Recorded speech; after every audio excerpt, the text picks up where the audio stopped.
you don't really know who you are or what you are until you put a really big challenge in front of you.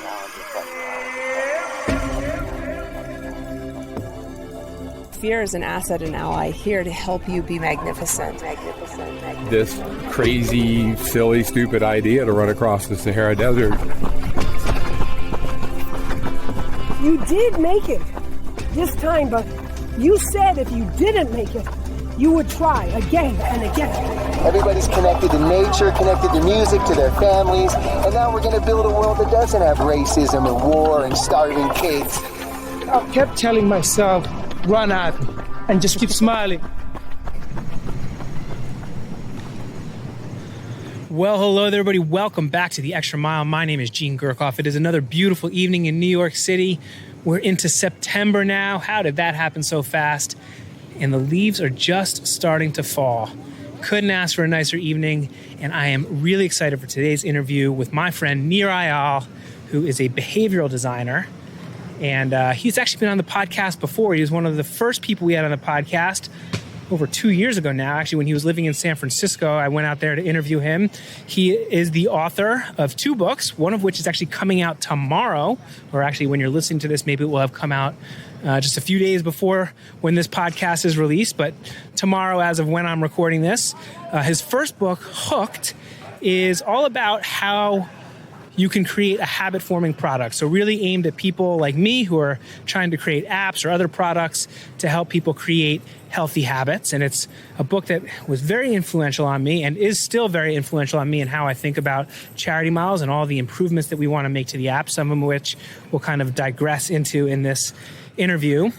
But then the second book, which is coming out this week, as I mentioned, is called Indistractable, and it's all kind of like the converse of the first book to help us all regain control of our own lives and become less distracted, not just by the products that we think are distracting us, but the root causes that those products are tapping into.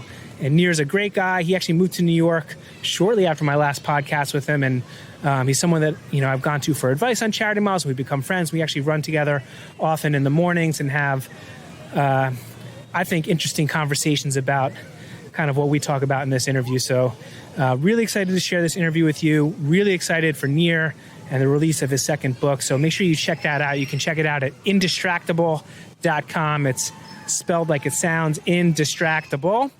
And without any further ado, turn up your volume and turn on your Charity Miles and come along for the walk or the run with me and Nir Eyal in New York City. Every mile matters.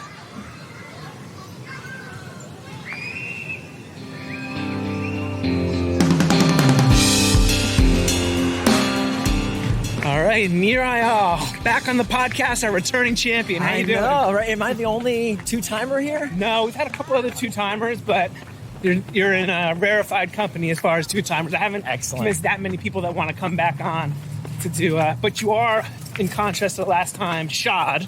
You know what? I can change that right now, actually. Let's change that. You're wearing sandals. Are you going to take off? Yeah, I'm taking off sandals in the middle of New York City, which I used to think was crazy, but since I've become accustomed to. So our last podcast we did in San Francisco, which is where you were living at the time, and since then you've moved to New York, and you surprised everyone by running barefoot in San Francisco, and have not yet changed your ways now that you're in New York. Yes. So I have to say, New York is a little bit more treacherous to run barefoot, but just as much fun. Just as much fun. I've been here for 2.5 years now, since I left San Francisco, and I, knock on wood, haven't stepped on anything that's punctured me. I don't want to jinx it.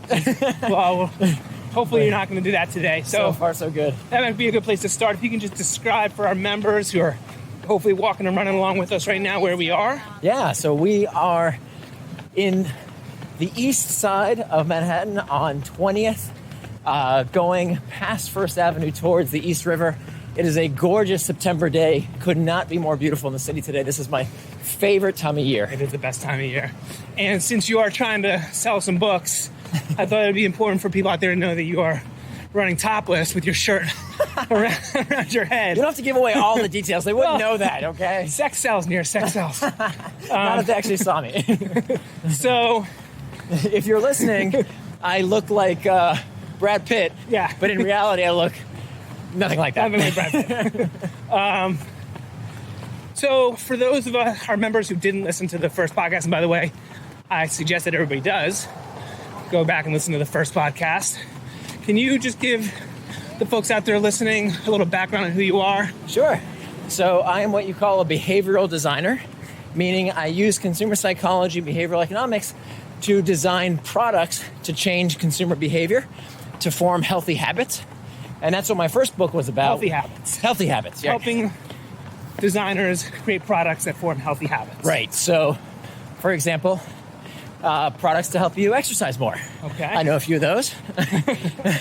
So anything that incentivizes, that changes behavior to build healthy habits, like exercising more, products in education, patient adherence, financial management, anything that can change people's day-to-day habits and day-to-day behaviors. That's kind of my specialty. Got it. And let's see if we can make it across here without getting hit by a car. Going over the FDR here. So you wrote a book. You write a lot of things, but you wrote a book many years ago now called Hooked, which is somewhat of a primer or a blueprint for product designers like myself who are trying to create products that help people create healthy habits. Right. Some people use it to create unhealthy habits. Yeah, I haven't heard from those people so much, but I'm assuming they're out there. Your intent is for healthy habits. Right. Then I used products like Facebook and Twitter and Instagram and all these products that are masters of habit formation to democratize these techniques so that everybody out there can use these same techniques to build the kind of products and services people want to use. So you looked at them and said, what are they doing? What is the kind of the blueprint that they're following? Right. And how can others follow that blueprint? Exactly. And kind of filtered out into a very simple but not simplistic model. The hardest part was deciding what to exclude from the model to make it very practical. Interesting. And I will say that this book, Hooked, and how we got to know each other, I picked it up and I read it, and then I read it again, and I probably read it like 100 times. And I know it backwards and forwards, and my team became very annoyed with me because I would be quoting it ad nauseum to them because we would be trying to implement this blueprint for charity miles with limited success, I would say. But I reached out to you, gotten to know each other over the last few years, and you've been a huge influence on me personally. I've also gotten to enjoy getting to know you as a friend. We do our morning runs. So I may not have the record of interviews, but I may have the record for the most runs with you. Yes. So right? usually we're for doing a podcast guest. Yes, absolutely. Yeah, we've run many, many times. And it's been awesome seeing actually how Charity Miles has evolved. The nice thing is about the Hook model, it doesn't guarantee success. I can't do that. It's not. But what I can do is we can diagnose the issues. Yes. So it's been really cool to see how the product has evolved based on, okay, this is what's broken, this is what might need improvement, and seeing how the product's gotten better and better over the years is awesome. Well, I appreciate that. You've been a huge help, huge influence, and I'm glad that we've become friends. So you've then, in the past couple of years, trying to give our listeners a little fast forward, started to realize that all these habit-forming products were perhaps distracting us too. And you experienced some of that and wanted to help people who are experiencing some of this distraction become, as you have titled your book, Indistractable. Right. So that was the impetus for my next book, Indistractable. Which comes out this week. When you're listening to this, it'll already have come out, but it comes out tomorrow as we are currently recording this. Wow. It's very exciting, 5 years in the making. And the book is really about how to control your attention and choose your life. The idea being that the problem isn't just about technology. The problem is about why don't we do what we say we're going to do, right? We say we're going to exercise. We don't. We say, well, maybe you're listening, people listening to this definitely do. But for a lot of people, that's a challenge. Or, we're going to do that big project we say we're going to do, but we don't get around to it, or whatever it might be. The question really is, why don't we do the things we know we should and end up doing things we know we shouldn't? And it turns out that this is a very old problem. Socrates and Aristotle debated the very same problem 2,500 years ago.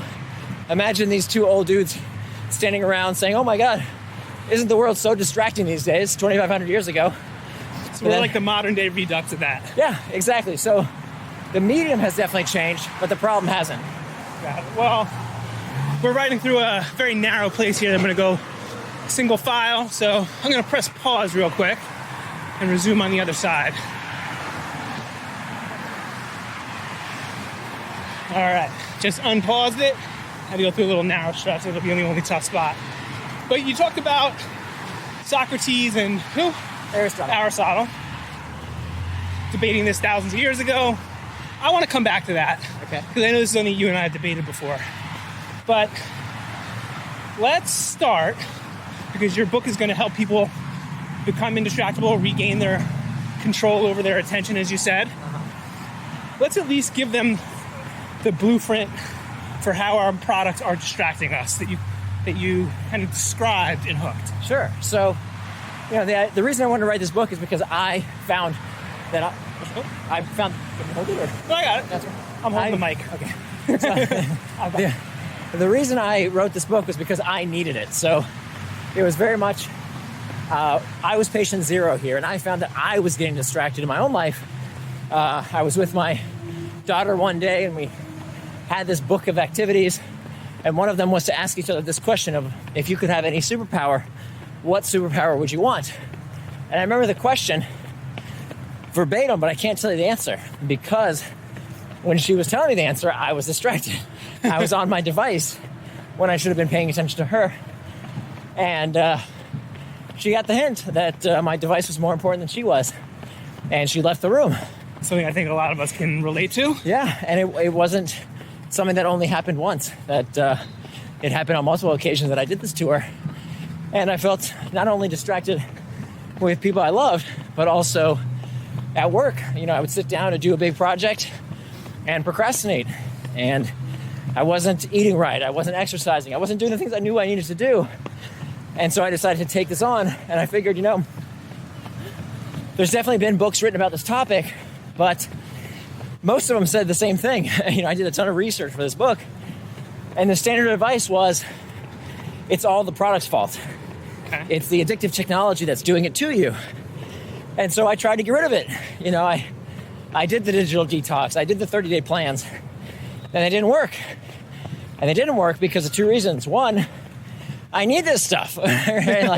like I need... You live in a modern world. Yeah. It's hard to say, well, just stop using email. I need email for my livelihood. Right. Social media, group chat channels. These things help me stay in business. So that's not very practical. And two, I've been through this before. So I used to be clinically obese at one point. I no longer am. And I remember doing these... He's Brad Pitt running without a shirt on the East River. That's what I want you to imagine right now. So I would do these fad diets, right? Where I'd stop eating junk food for 30 days or something. And then, of course, after 30 days, day 31, I'd go nuts. Right. Because I'd reached the day goal. And that's what we see happening today with some of these ridiculous digital detox plans. That people think it's the technology that's a problem, but they're fooling themselves. The tech is the proximal cause. The root cause goes much deeper. Right. And it wasn't until I discovered that I could actually fix the problem. Very important there. So let's give people a little bit of the blueprint for what the tech is doing to tap into that root cause. Sure. And then we can talk about the root cause. Right. So, which I think is the crux of the matter. Right. So there's no doubt that products these days are designed to be engaging. And we don't want it any other way, right? Do we want to tell Netflix, hey, can you start making crappy shows because I really like watching them too much? No, it's ridiculous. We want our products to be engaging. So the question is, how are they designed to be engaging, per your question? And this was the basis of my first book, Hooked. So here's basically how it works.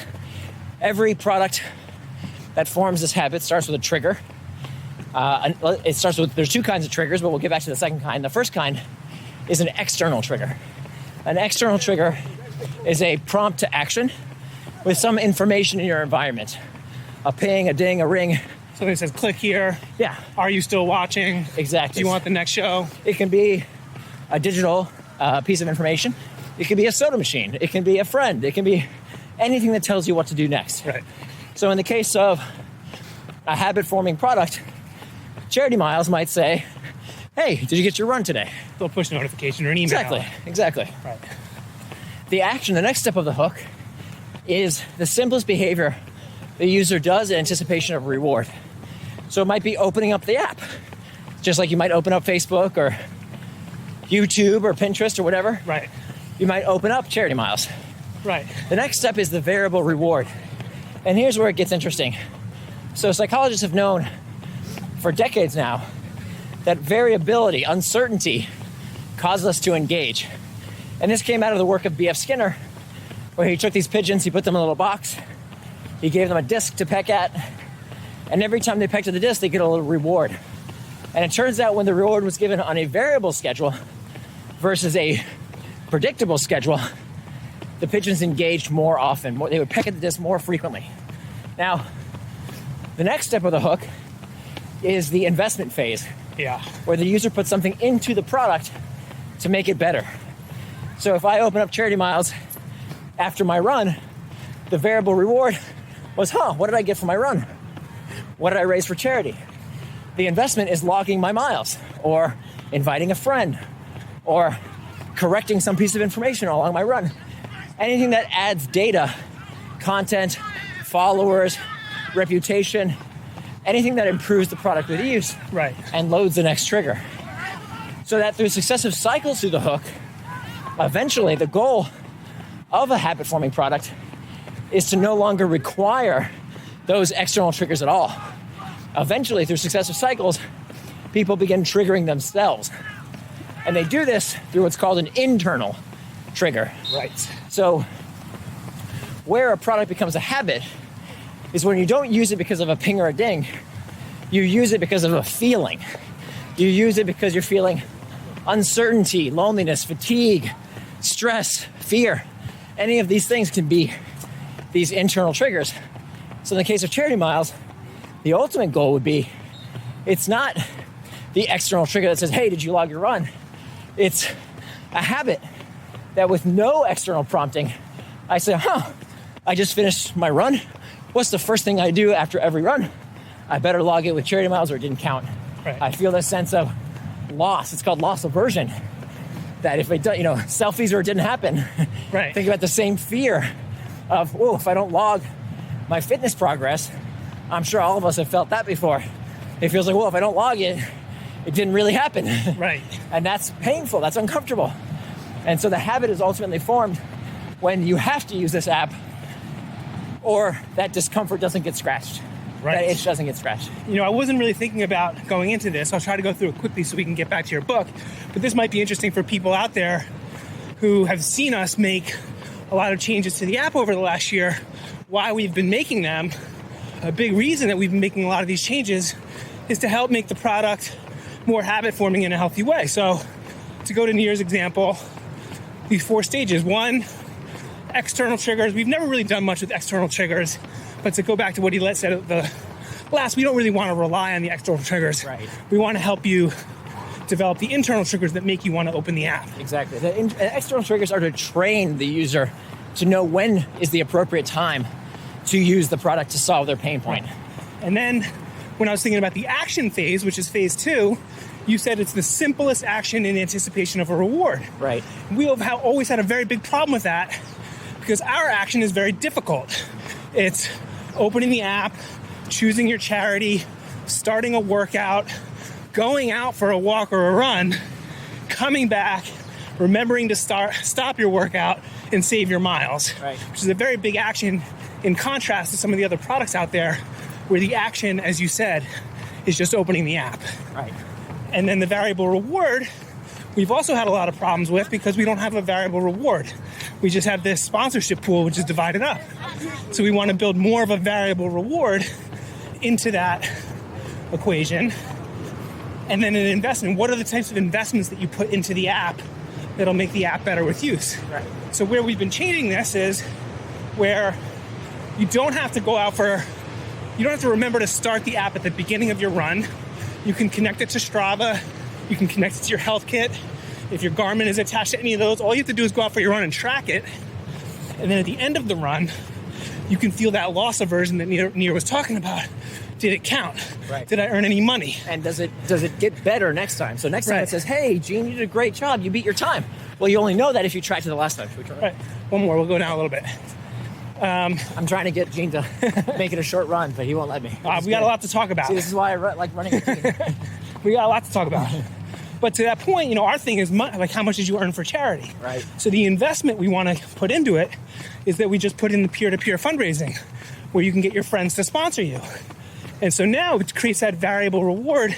Yeah. The more you invest by asking your friends to sponsor you, the more valuable the app is to you going forward, because the next time you go for your run, it could be worth more. Right. And so we've really been trying to align ourselves a lot more with your model. But to bring it back to Nir here, this is also a blueprint, kind of like a blueprint of the Death Star, that can help all of us find the weaknesses in the model and these habit-forming technologies to help us regain control. And so I think that the easy ones, and I don't want to give everybody all of them because they should read your book, but the easy ones are in the action, the variable reward, and the investment phase of the model. But the most interesting one is in the trigger. So we'll save the trigger one for last. Okay. Let's rattle off real quick. Sure. Some things people can do in those last 3 stages to regain control and become indistractable. So I'm partial to 4-step models. So with Hooked, we have a 4-step model, and with Indistractable, we have a 4-step model. So let me take a step back and understand here. So if the fundamental question is, why do we do things against our better interests? This is literally the exact same words that Aristotle and Socrates used 2,500 years ago. And it's fascinating, right? I mean, rational decision-making says, if you know you want to do something, just do it, right? Isn't that what Nike tells us? Just do it. Why don't we do it? Why doesn't everyone do it? And some people will tell you, well, people don't know what to do. And I think that's not true. There used to be a knowledge gap. When information was scarce, it was hard to know, how exactly do I get into shape? Or how should I improve my relationships today? Or how do I get more productive at my job? Today, it's all out there. It's all on the web. For God's sake, you take 10 minutes, Google something, and you'll come up with it. Yep. And even then, even if you don't know the technique, most of this is common sense. Yeah. We all know how to get in shape. Who doesn't know that? Eat a salad. Yeah, exactly. Who doesn't know that chocolate cake is bad for you? We know. Right. Why don't we do it? And so that's why I call this a superpower, because this is the macro scale of, man, if you could do what it is you say you're going to do, that's the skill that can help you do almost anything. Right. As long as you do that thing with intent. So the first step is to ask ourselves, what is the definition of distraction? And the best way to understand distraction is to understand what distraction is not. The opposite of distraction is not focus. The opposite of distraction is traction. Okay. Both words come from the same Latin root, trahare, and they both end in the same 6 letters. All right, now we can turn around. Okay, Here. great. I see. I'm looking for the turnaround point. We're about to go all the way around Manhattan. So, both words end in the same 6 letter. Traction and distraction both end in the same 6-letter word, A-C-T-I-O-N, that spells action. Mm-hmm. So traction is any action that pulls you towards what you want to do. Things that you do with intent. The opposite of traction is distraction. Anything you do, any action you take that pulls you away from what you want to do with intent. Okay. So this is super important, because what this tells us is that we can free ourselves from this ridiculous moral hierarchy of behaviors. That somehow, if I want to play video games, that's morally inferior to watching the NFL on TV. Bullshit. If it's what I want to do with my time, and I'm doing it with intent, there's nothing wrong with either. They're both pastimes. Equally pernicious is this idea. Or something morally superior to running than playing video games. If that's what you want to do, Exactly. that's traction. So true. I mean, put it this way. If I said, hey, Gene, I want to form a routine around running. You're like, oh, that's very healthy. But then if I told you, hey, if after a few minutes of talking, I said, Gene, I have to admit something to you. I want to be the best video gamer in the world. I'd be like, well, you should spend your time playing video games. Well, no, let's stick with running for a second. If I told you the reason I want to get into the habit of running is because I can't stand my family. I can't stand my job. The only place I can zone out and get away from all that is running. I'm not sure that's so healthy anymore. Right. A good friend would say, that's great, but you may want to take care of this underlying problem you're having with your family and your work. Right. You can't run, and we know people like this. I've known people like this, I'm sure you know, who exercise to the extent that they are not running for pleasure, they're running to alleviate pain. Right. There's an expression in the ultramarathon community that we're all running from something. Yeah, right. And so, look, let's take this one step further. What if I said to you, okay, so Gene, I told you the reason I'm running is to run away from having to face my issues. But let me tell you, I used to run away from my issues with alcohol. And the only way I can substitute alcohol is through running. Well, then you might say, oh, well, maybe that's okay now. It's a better way of, yeah. That's a better analgesic. Right. So here's the thing. We have to stop casting one behavior as morally superior to the other. Okay. And realize that anything we do with intent that is consistent with our values is perfectly fine. So technology is not melting our brains. It's not hijacking our behaviors. Not necessarily, but in some cases it might be. In some cases, you're right. So this is where there's nuance. Some people are pathologically addicted. Just like, look. And some people are distracted by technology. Right. So most of us are not addicted. Right. We're distracted. But we don't like to call it that. We all like to call it an addiction because that's how we can slough off responsibility. Some people really are addicted, just like a lot of us drink booze. We're not alcoholics. Right. Not everyone who has sex is a sex addict or who plays poker is a problem gambler. That's ridiculous. Some people are, but that's nowhere near everyone. It's hardly anyone, in fact. Okay, so let's say... Wait, so this is one more point here. When it comes to distraction and traction, the second reason this is an important distinction is because many times we convince ourselves that what we are doing is traction when it's not. Okay. We say to ourselves, I'm going to work on that big project right after I check email. How many times that happens? Yep. And that happens all the time. We think, well, email's productive. That's like a worky thing to do, right? Yep. No. It's just as much of a distraction if that's not what you plan to do with your time. So that's why it's so important to differentiate between traction and distraction. Traction is anything you do with intent. Distraction is anything that is not what you plan to do. And so it's also important to be clear with yourself about what you are trying to be tractioned to, what your goals are, what your values are. Right. So that you can behave with intent. So how do you know the difference? In the moment, it's too late. So here's a motto. If I don't have any tattoos, but if I were to get a tattoo, this is what I would tattoo on my arm. The antidote to impulsiveness is forethought. Okay. There is nothing we cannot overcome. I don't care how sophisticated the algorithms. I don't care how amazing the technology or the psychologists that they have on staff at these companies. It doesn't matter. If you plan ahead, if you take steps today, you can put every potential distraction in its place. And the antidote to impulsiveness is forethought. If the chocolate cake is on its way to your mouth, it's too late. You lost. If you're sleeping next to your cell phone, you lost. Too late.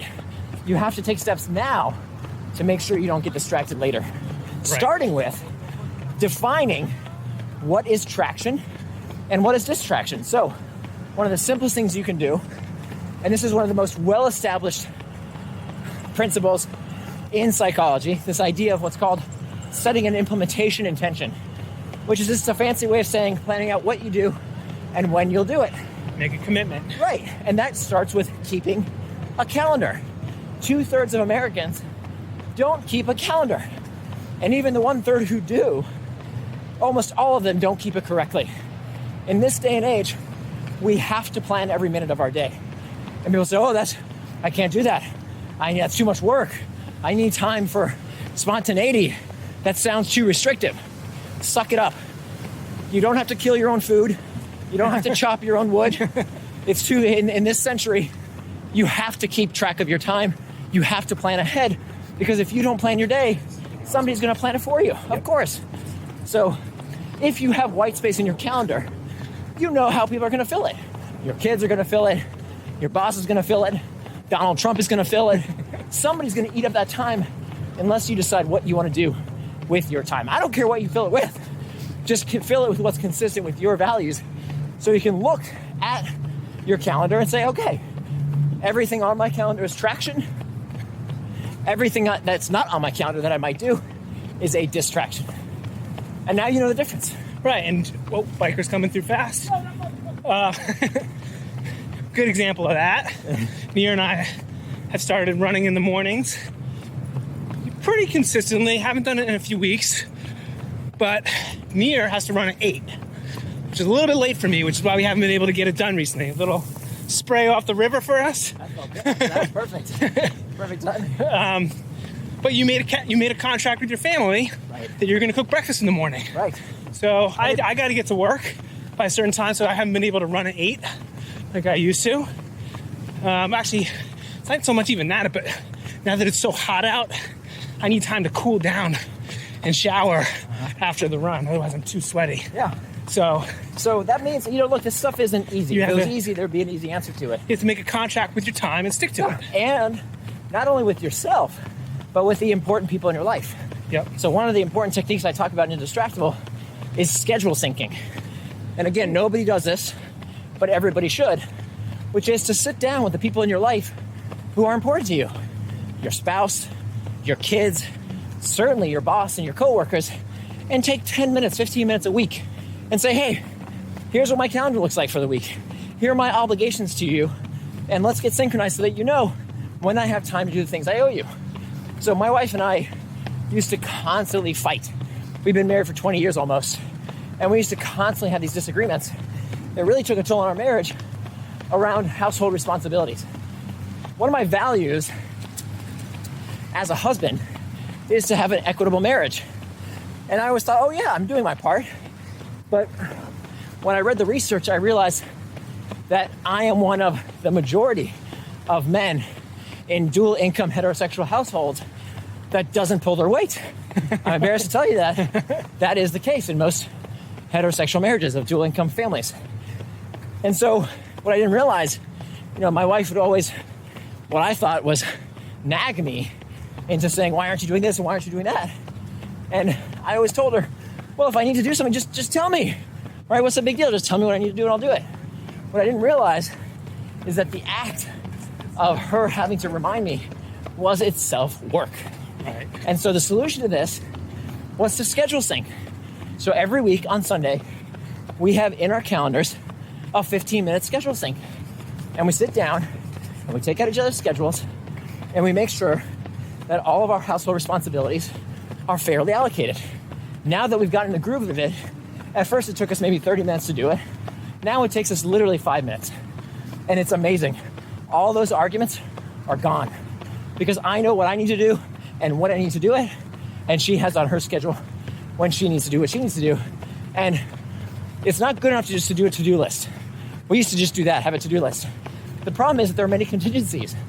So if her job is to put out lunch, I have to have made lunch. Right. So if those things aren't on the schedule, they don't happen in the right order. So we can do this at home. We can certainly do it at work. And it is a life-changing practice. And so this is the forethought that goes into making time for traction. Yeah. But then you put all this forethought in and you get a ding on your phone. Yes. Or, something kind of calls your attention from over here. Totally. Like we're on a run, there could be a big bang noise over there. It's going to distract us and call our attention in that direction. Right. The mist or the water could spray up from the river and hit us. It's going to momentarily distract us. Right. So what about that? The easy, this could probably take a second. The easy things like turning off, you can turn off the triggers, or you can turn off many of the triggers. You can't turn off all of them. Right. So there's a lot of things you can do to turn off the external triggers. Yeah. That you talk about. So there's only 3 reasons for every distraction. Either a planning problem, you didn't allocate the time properly, or it's an external trigger, or it's an internal trigger. We'll talk about the internal triggers later. The external triggers are all these pings, dings, and rings, right, that we encounter in our environment. Not only on our digital devices, by the way. One of the most common sources of distraction for the average American knowledge worker is other people. Yeah, someone just coming up to you at work. Yeah, exactly. Knocking on your door. Open floor plan office. Oh, that's nice if you have a door. Yeah. For many people, they operate in an open floor plan office. It's a constant source of distraction. So the way we fix that is we hack back the external triggers. So in the book, every copy of Indistractable comes with this cardstock sign that you pull out of the book. It's this insert. You pull it out of the book, you fold it into thirds, and you put it on your screen. And it says on your computer monitor, I'm indistractable, please come back later. So what you're doing is telling your colleagues, I can't talk right now. Now you say, oh, I can put on headphones, right? No, because when you put on headphones, people think you're listening to a podcast, which you probably are. So we want to have a very explicit signal that no, we are doing focused work right now. That's just one way we can hack back external triggers. I also talk about how to do it in meetings. How can we have indistractable meetings, group chat, and then of course, our phones, our computers, things like that. That's probably like the easiest one. Yeah. People can read the book to get all those tips. Action phase, also pretty easy. There's all sorts of barriers that you could put up to make the action of being distracted less hard. That's the other book. Oh, that's the other book. Yeah. Okay. Sorry. Didn't know there was another book. Oh, Hooked. Oh, Hooked, yes. There's no action phase in Indistractable. But you can do things in forethought to make the action phase harder. Like you can bury your Instagram on your phone. Yeah. Or take Instagram off your phone so that it's hard to access it. Sure, so It would make the action phase of that hook harder to participate in. Right. And then the variable reward, tough. Don't mix the two. Yeah. I spent 5 years Trying not to making mix its the own two. model. Well, what I would say, Confusing. but one thing I want to just add that I found helpful in my own life is the investment phase of the model that you came up with, because that's something that I think distinguishes you from all the other people that talk about habits. And that's something where they got us. We put the forethought in, we tried to bury the triggers, but we still got nailed. The ding came on our phone, we opened Facebook, we looked, we see the cat videos, we've been hooked. Right. The one thing in that moment that you can do to help yourself is to not invest. If you don't hit the like button, if you don't upload a photo of your own, then you are storing less value in the platform and reloading less triggers, making it therefore less likely for you to get hooked and distracted the next time through the cycle. That's true. And so I think that's something that personally helped me that I wanted to share with other people. If it helps you, I'm no advocate of using these tools that they don't serve you. We have to ask ourselves, which tools serve us and which are we serving? And of course, we need to get rid of the ones that we are serving. Right.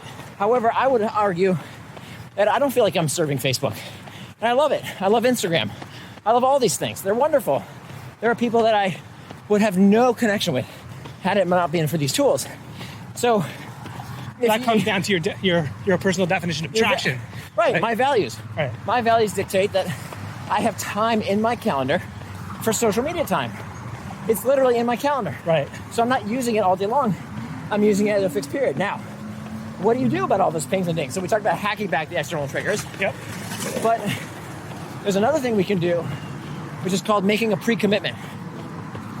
And this is where we can use technology against itself. So for instance, when I write every day, and writing is hard, I constantly want to get distracted. I want to check email for a quick sec. I want to go on Google or YouTube, whatever. I make a pre-commitment using an app called Forest. And what I do, I open this app, I dial in how much time I want to do focused work. And if I pick up my phone, oh, sorry, I forgot something. So when I open this app, I set how much time I want to do focused work, and a little virtual tree is planted. Okay, this little digital icon of a tree. Now, if I pick up my phone and do anything with it, the little virtual tree dies. And I don't want to be a tree murderer. Even a digital tree murderer. Yeah, exactly. So it's enough of a reminder to tell me, oh, you made a promise with yourself, don't kill the tree. And it's enough of a pact to keep me from getting distracted. There are 3 types of pacts: effort pacts, price pacts, and identity pacts. We don't have time to go in through all of them. But by using this technique, it's incredibly powerful. So there's nothing wrong with getting into Instagram or Facebook or whatever. They're marvelous tools, but we should use them in a way that makes sure that we get the most value out of them without letting them extract value from us. Okay. So then let's come to the crux of the matter, which is that internal trigger. Yeah. Which is why we are become distracted. So in your example, you talked about you want to do focused work, and the dings and the pings might be distracting you. Right. What is the real internal trigger that's distracting you in that instance? Right. So, turns out the number one cause of distraction is not the external triggers, but in fact it is the internal triggers. Internal triggers are uncomfortable emotional states that we seek to escape. The boredom, the anxiety, the uncertainty, the fatigue. This is why we seek psychological pacification with our devices. So this is the most important step of the 4, because if we don't deal with these internal triggers, we will always get distracted by something. We have to deal with these internal triggers, or we'll find something to pacify ourselves. Just as people have always been distracted by something, the medium changes, but without addressing the underlying psychology that's drawing us to distraction, we'll always find something invariably. So that's the most important step, is mastering the internal triggers. And the internal trigger is pain, usually. Yeah. Some kind of discomfort. Right. So if you ask people what's the source of human motivation, what motivates humans, they'll give you some version of carrots and sticks, right? So pain and pleasure. It turns out, however, neurologically, that's not true. This is called Freud's pleasure principle. In fact, all behavior is not spurred by the pursuit of pleasure or pain. It's in fact all about pain. And once you understand that fact, that all time management is pain management, that helps you focus on the real problem. The icky, sticky truth we don't like to admit is that we use these things to escape. So fundamentally, if we don't understand what we are escaping, we are likely to keep getting distracted, even if it's for something that seems healthy, right? There's nothing wrong with exercising because you fear being out of shape.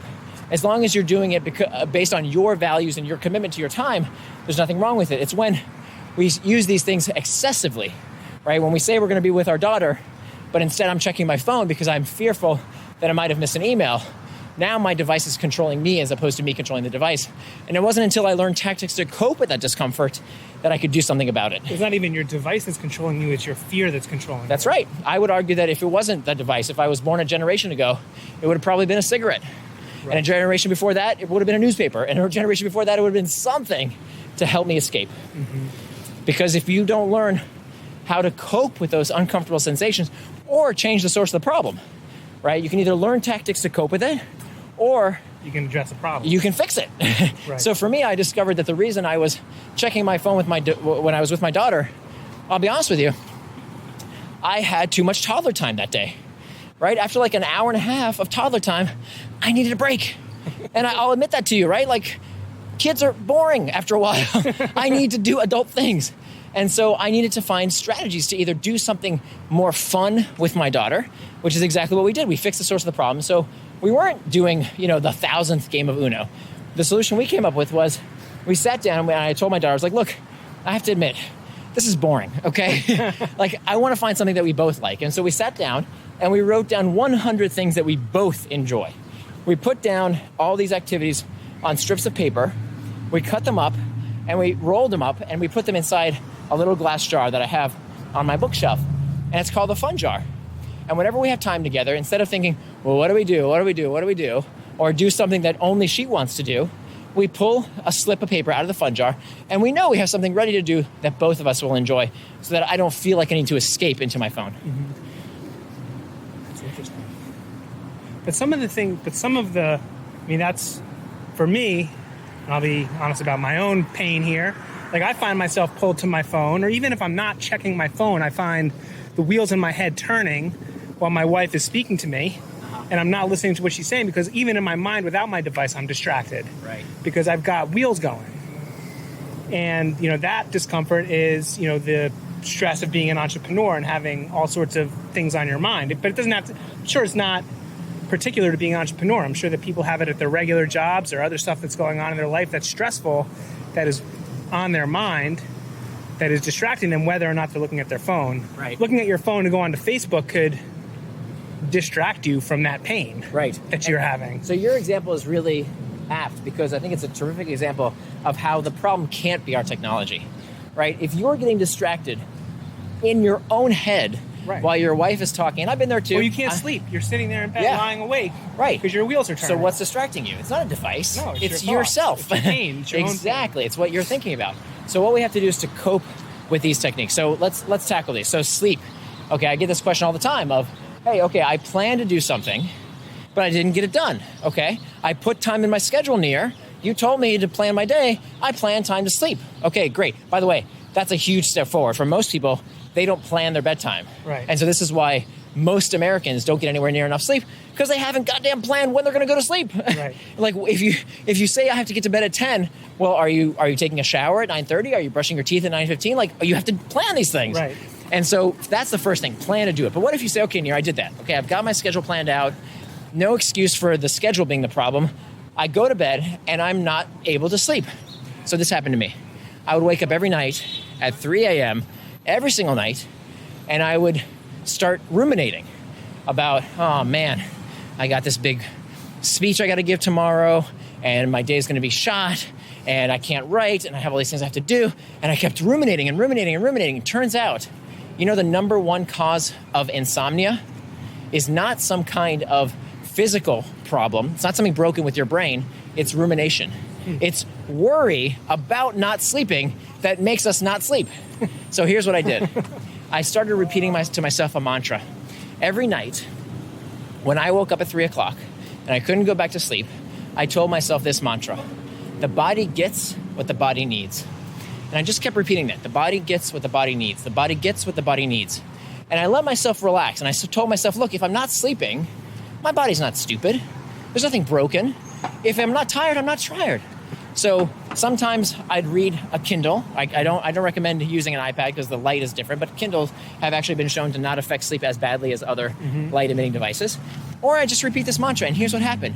When I made it okay to no longer be stressed about not getting sleep, you know where this is going, right? I relaxed and I fell asleep. Right. So I stopped worrying about the problem. And I said, look, I did my job. My job was to give my body proper time to rest. Just like when it comes to my profession, right? I can't sit down at my desk and say, today I'm going to come up with the next, New York Times best-selling book idea. I can't will that to happen, but I'll never make a successful book. I'll never be able to write if I don't plan the time to do the thing I say I'm going to do. Whether inspiration strikes is out of my control. What is in my control is planning the time. And most people don't even plan the time. And then they say, well, I never was inspired to do the thing I thought I would do. So it's really important. Or they just blame it on the iPhone or whatever else. Yeah, exactly. But the idea here is that you don't control the outputs. You only control the input. Right. The input is the time you put into the task. That you do control. And I also just think it's a very interesting, broader thing for us all to think about is pain management and how because everybody's got pain. One thing that you and I have spoken a lot about on our run, which I've kind of as a bone to pick with you, is like to say that it's our own fault because it's our own pain that's distracting us. It's like, well, we all have pain. So it's like saying that anybody who breathes air is liable to get distracted because we all have pain. Well, I never said it was your fault. Well, I said it's a big difference. It's not your fault. You didn't invent Facebook. You didn't invent distractions. It's not your fault. But it's our responsibility. There you go. It's your responsibility. Right. It's not going away. It's not, and we can't rely on anybody else to fix it for us. That's right. And that we agree on, right? Yeah, we totally agree on that. Yeah, and if you hold your breath waiting for the tech companies to make their products less engaging or for the world to become less distracting, if you hold your breath, you're going to suffocate. Right. It's not going to fix itself. And that's why I think it's important for everybody. I know you, by the way, you just did a Spartan race, right? I did. How'd it go? It was awesome. It was incredible. You did it with your daughter? Highly recommend it. My daughter absolutely loved it. She has never been into fitness, and now she can't wait to do more of these Spartan races. It's fun, right? Amazing. And you were at West Point? West Point, and so family friendly, and it was great. I highly recommend it. So I did my first Spartan race last year. Joe DeSanta's been on the podcast, and I actually just read his book, The Spartan Way. I reread his book over the weekend, and it's literally a lot about how we cope with our own pain. How do you delay gratification? How do you train yourself to be gritty? How do you recognize the discomforts in your life and actually seek out discomfort so that you can better handle the discomforts that are thrown at you that you don't have. It's that are imposed and this on goes you. back I to just think Stoic it's really philosophy. important. It's so important. It's so important that, you know, in our society, for some reason, we have this such aversion to pain that we should never be in pain, or that, you know, it's the self-help industry tells us if you're not happy all the time, something's wrong with you. We all have to be happy.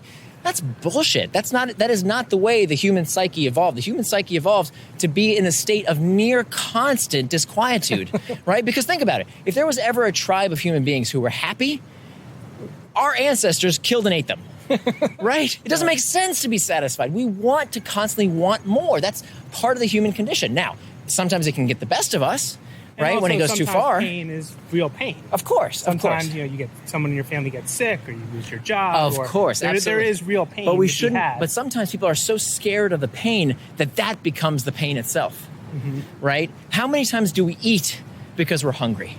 Almost never. We eat because we are scared of being hungry in the future. Right? Or emotional eating. Exactly. When I was obese, I didn't eat because I was hungry. I was eating my feelings. Right. That's why I was obese, because I wasn't comfortable with discomfort. So that's why I think something that I'm just really interested in, and maybe it could be in like the sequel to your book, are like ways to train yourself to embrace pain. Yeah. Now you have some of that in your book. Yeah. But like, other than like the practical, you know, time blocking and scheduling and really practical things, but I think that maybe there's like a joint collaboration you could do with Joe DeSena on like how to embrace the pain. Yeah, it's funny because we've been talking actually recently. So I wrote this chapter in the book about children and about how to raise indistractable kids, and he loved the section. So we're working on maybe incorporating some of these tactics on how to raise indistractable kids. But yeah, so part of one of the techniques I talk about, this comes from acceptance and commitment therapy, this idea of learning tactics to cope with the discomfort in a healthier manner. And one of the things that we have to fight against is rumination. You know, there's these cognitive quirks that keep us constantly in pain. One of them is rumination. We have a tendency to dwell on discomfort. And it turns out that when you focus on discomfort more intensely in a fearful way, it's like an amplifier. In fact, there's a whole theory that chronic pain, where pain doesn't occur in the body. Pain occurs in the brain. And the more people focus on their pain with fear as opposed to curiosity, the more it is amplified. There's a theory that actually is what causes chronic pain. Is just the fear of the pain creates the chronic response. And so the idea here, can you cope with it in a healthier manner? And so I talk about this in the book.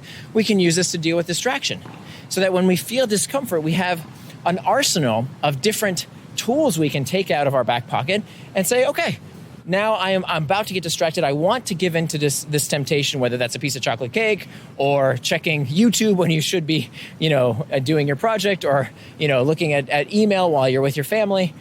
We can take out some of these tools and cope with that discomfort in a healthier manner. Right. It kind of reminds me of people who say, like, when I started running, my knees really hurt. And so I would stop running. But what I realized was my knees were hurting because I really wasn't fit. Yeah. And I wasn't running enough. And people say, oh, I can't run, my knees hurt. Well, it's because you're sitting down for 23 hours of your day. And you're not... Since I actually started running, my knees have never hurt. That's such a great point. And of course, the same applies to our technology. If every time you are bored, you reach for your phone, you never learn to deal with boredom. Right. Yeah. And there's nothing wrong with these devices. So we can't, there's so many people who are, I call them the blamers or the shamers. The blamers say it's all technology's fault. It's doing it to me. The shamers say there's something wrong with me. I'm weak. I'm distractible. I have an addictive personality. Whatever. They make up 100 excuses. And both of them are wrong. It's not right to be the blamer or the shamer. What we have to realize is that these are tools, and these tools influence our behaviors in certain ways, but behaviors can change. And so we can alter our response to these products to make sure that we can deal with them in a healthy way without, swearing off them completely. I wouldn't go so far as to say that there's nothing wrong with the products. Oh, there's lots wrong with them. There's lots wrong with the products. From a personal perspective. But we have more control than we give ourselves credit for. Exactly. And we have to recognize that we have that control, and that's probably the first step to regaining. Totally. Let me be clear. There's lots of things that I hate about these tech companies, right? Like Facebook is a dumpster fire these days, right? With like election interference and monopoly status and data incursions, lots of stuff that we need to hold them account for. But when it comes to this particular question of is tech, mind control, is it hijacking our brains? That's a self-defeating nonsense. That's maybe another podcast I want to do. With the exception of some people who are actually addicted. The people who are pathologically addicted, different story. Again, this is where nuance is important. Well, we're coming around to the end, so I'm kind of don't want to get too far into it, but I do want to ask you this question. Okay.